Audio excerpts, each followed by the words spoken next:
नमस्कार किसान भाई, मेरा नाम राजेश कौशे। मैं कृषि मौसम विज्ञानी कृषि विज्ञान केंद्र में कार्यरत हूँ। आने वाले समय में मौसम कैसे रहेगा इसके बारे में आप लोग को बताना चाहता हूँ। जैसे कि आपको पता है कि अभी एक वेस्टर्न डिस्टर्बेंस यानी कि पश्चिमी विक्षोभ का निर्माण हुआ है, जिसका असर हमारे भारत के उत्तरी भागों पर ज़्यादातर देखने को मिलेगा और हमारे जो सेंटर पार्ट का हिस्सा है उसमें इसका असर कम रहेगा, यानी कि बारिश अभी नहीं होगी। जिस किसान भाई की ये भ्रांति है कि बारिश होगी, तो मैं यहाँ आपको स्पष्ट करना चाहता हूँ कि अभी अपने यहाँ मध्य प्रदेश में बारिश होने का कम चांस है। आइए हम बात करते हैं जैसे कि अभी जो स्थितियाँ निर्मित हो रही है कोहरा की। तो कोहरा आपको मैं बताना चाहता हूँ क्या होता है और कैसे होता है। कोहरा को हम स्पष्ट रूप से ये मतलब समझाने की कोशिश कर रहे हैं कि जैसे कि अगर हमारे जो सापेक्षिक आर्द्रता है, हमारी जो सापेक्षिक आर्द्रता मतलब कि ह्यूमिडिटी है वो 100% हो जाती है और जलवाष्प जो है, हवा में जो जलवाष्प की मात्रा होती है वो स्थिर हो जाती है। स्थिर होने की वजह से क्या है, संघनन की प्रोसेस के माध्यम से जब जो जलवाष्प की जो है वो कन्वर्ट होके फॉग फॉर्म में आ जाती है, जिससे कि मतलब कोहरा या जिसको हम कुहासा या धुंध बोलते हैं, यह स्थिति निर्मित होती है। इसके साथ में एक वर्ड और आता है पाला। पाला क्या होता है? पाला जब मतलब तापमान जो है हिमांक बिंदु यानी फ्रीजिंग पॉइंट्स के नीचे चले जाता है, तब पाला की स्थिति निर्मित होती है। इसे हम पाला कहते हैं। हम अगर फसल की परिप्रेक्ष्य में बात करते हैं तो यह 4 डिग्री सेंटीग्रेड से नीचे जब पाला मतलब तापमान चले जाता है तब पाला की स्थिति निर्मित होती है। तो हम किसानों को सलाह ये देते हैं, जब पाला पड़ने की अगर संभावना है तो हमारे पास क्या है, फोरकास्ट आता है। हम उस फोरकास्ट को किसानों को आने वाले समय में मौसम का क्या मतलब वार्निंग है उसके बारे में सलाह देते हैं। तो अभी क्या है, पाला की ऐसी स्थिति नहीं बन रही है, बट हाँ कोहरा की स्थिति बन सकती है। और जैसा कि आपने देखा कि आज भी कोहरा की स्थिति बनी हुई थी। तो पाला जब मतलब पड़ने वाला होता है या पाला पड़ता है तो उस समय में किसानों को अपनी जो रबी फसलों को कैसे बचाया जाए, इसके लिए मैं कुछ सलाह आपको साझा करना चाहता हूं।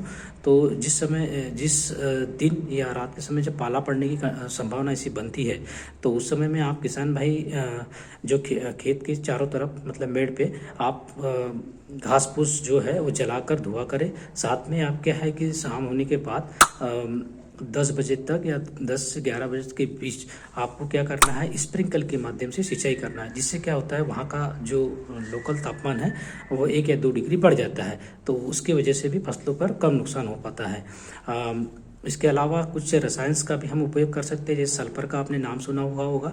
सल्फर का अगर 10 से 15 ग्राम अगर आपको 10 से 15 ग्राम पर टंकी, अगर आप टंकी मतलब जो स्प्रे होता है उसमें आप इसका घोल बना के इस छिड़काव करते हैं तो भी पाला से आप बचा सकते हैं फसलों को।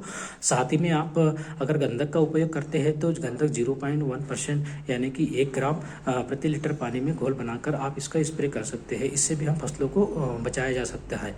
तो ये तो हो गई पाला की बात। और अब हम बात करते हैं आने वाले 1 सप्ताह का मौसम कैसे रहेगा उसके बारे में। तो जैसे अभी आप देख रहे होंगे तापमान जो है दिन का वो 24-25 डिग्री चल रहा है। अभी तापमान में ज़्यादा गिरावट दर्ज नहीं होगी, बट ये है कि 1 और 2 तारीख में 1 या 2 तारीख या 2, 3, 4, 5 के बाद आपको धीरे धीरे तापमान में और गिरावट देखने को मिलेगी। अभी 30 और 31 तारीख को हल्के से 1 या 2 डिग्री तापमान रात और दिन के बढ़े हुए आपको देखने को मिलेंगे। इसके लिए हम क्या है कि कुछ किसानों को, जो पशुपालक किसान है, तो उसको सलाह देना चाहते हैं कि जैसे कि सूर्य जब निकलता है तो उस समय में अपने पशुओं को शेड से बाहर निकाले, जिससे कि वो ठंड से उसको बचाया जा सके। और मुर्गी पालन जो मतलब मुर्गी को पालते हैं वो किसानों को भी विशेष सलाह है कि रात के समय में क्या होता है, डार्कनेस यानी अंधेरा ज़्यादा छाया रहता है। इस वजह से क्या होता है कि जो अंडे का उत्पादन है वो कम हो पाता है। इसीलिए हम मुर्गी पालक बंधुओं से भी मतलब रिक्वेस्ट करते हैं कि आप अपने जो मुर्गी पालक या मुर्गी शेड है उसमें आप क्या करें कि आसपास अपने पट्टा, बोरा या जो भी आपके पास जो लोकल साधन है उसका उपयोग करके खिड़की या वेंटिलेशन में आप इसको लगा दें, ताकि जो डायरेक्ट हवा आती है ठंडी उससे बचाया जा सके। साथ ही में आप जो मैं बल्ब की बात कर रहा था 200 वाट का 100 वाट का बल्ब उसमें कंटिन्यू रात के समय में जला कर रखें, जिससे क्या है कि वहाँ का जो वातावरण है यानी टेम्परेचर को कुल बढ़ाने की बात कर रहे हैं तो वो 2-4 डिग्री सामान्य से बढ़ा रहे हैं, जिससे कि अपना जो भी अंडे का उत्पादन करना चाहते हैं या जो छोटे बच्चे हैं उसको अच्छी गर्मी मिल सके। यही सब बातें मैं आपसे साझा करना चाह रहा था।